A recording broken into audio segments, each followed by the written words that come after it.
This is a demonstration on self-treatment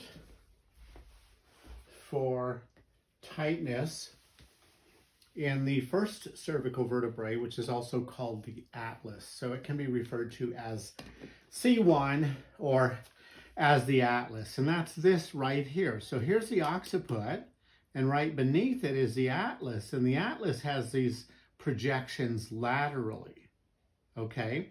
Now recall that there is a curvature to the neck, and in that curvature, C1 can get a little bit deep there. If you go in the very middle, you'll probably come off the musculature and you'll probably touch the middle part of the C2 vertebrae, that's called the axis.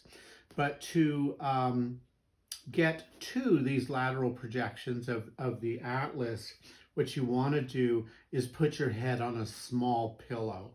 So that'll flex the upper cervical spine and let you access it differently. So this is the occiput here, and there's C1.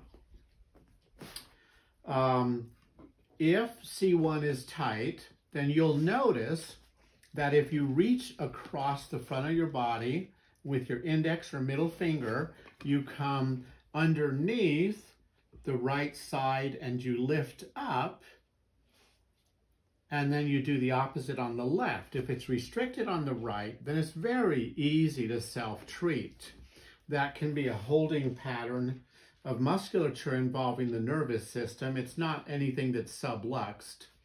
I've treated myself for this very effectively. Maybe once a year I have to treat it.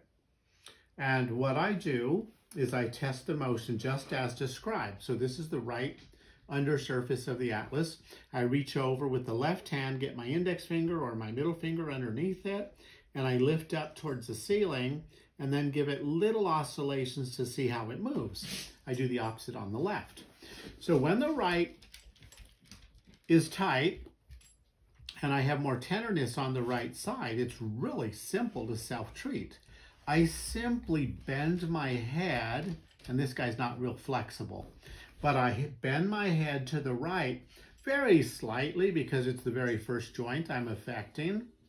So I open up a little bit of space in these upper and lower joint where the atlas connects to the head or to the C2 vertebrae. So I open up a little bit of room there, and then I simply keep my finger under that, and I simply pull it up for 2 minutes. After that, I can do little tiny oscillations. But first I lift up and take up all the available movement. Then I hold it there for 2 minutes, and then I do 30 little tiny oscillations. So I'm going to lay down on the table here and demonstrate that to you.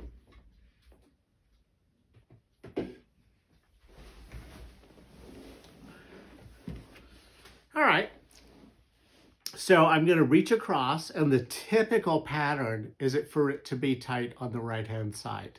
We don't know why, but in the clinic, that's what we see. So the first thing I'm going to do is tuck my chin down slightly. I'm going to reach across with my left hand, and it feels easier to use my middle finger.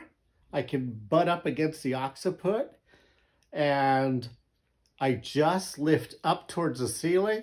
Okay, and I've taken up all the slack, so motion is no longer occurring. But then I can do a couple of little oscillations to see if it has that subtle spring motion. It does have that movement, so it doesn't need treatment. But let's pretend that that was tight.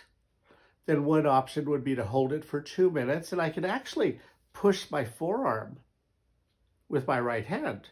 So we're pushing it that way, to the right, to the left, from the right to the left, okay?